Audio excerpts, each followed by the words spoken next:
BFM Business, BFM Crypto, la chronique. Alors là, Antoine Larigauderie, on va vous raconter une drôle d'histoire. D'abord, il ne faut pas se fier aux apparences. Si on regarde le cours des cryptos, notamment du Bitcoin en ce moment, on se dit qu'il ne s'est rien passé.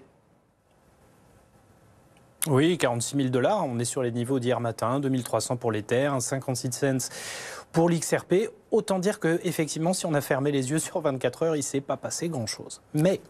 Mais oui, il s'est passé beaucoup de choses. Il y a eu, on va dire, un petit... On ne sait pas ce qui s'est passé. Peut-être un vrai faux tweet de la SEC ou alors un hacking. Je pense que ça sera résolu dans les heures qui viennent.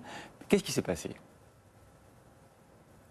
Alors, autant vous dire que les états d'esprit étaient déjà surchauffés, alors qu'on attend toujours avec impatience le feu vert du gendarme boursier américain pour les ETF Bitcoin, les produits indexés sur les cours du Bitcoin au comptant.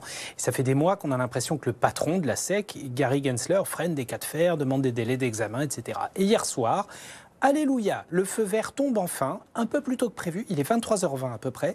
La SEC annonce sur son compte Twitter, X, qu'elle donne son autorisation pour les fameux produits en question. Le Bitcoin s'envole, va quasiment taper les 48 000 $. Et là, quelques minutes après, mais stupeur générale, c'est d'abord Gary Gensler, le patron de la SEC lui-même, qui dément l'information sur son propre compte X. La SEC efface en catastrophe le post et le remplace par un démenti sur le même ton.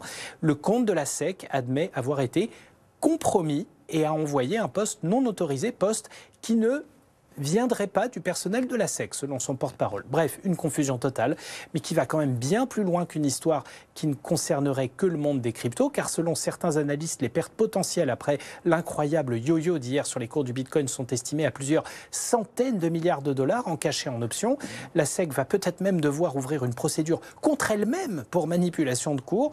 Situation un peu invraisemblable qui fragilise encore la position de Gary Gensler, de plus en plus critiquée autour de ce dossier des ETF Bitcoin, car cette affaire met en jeu la crédibilité du gendarme boursier américain et ses compétences en matière de protection et d'information des investisseurs.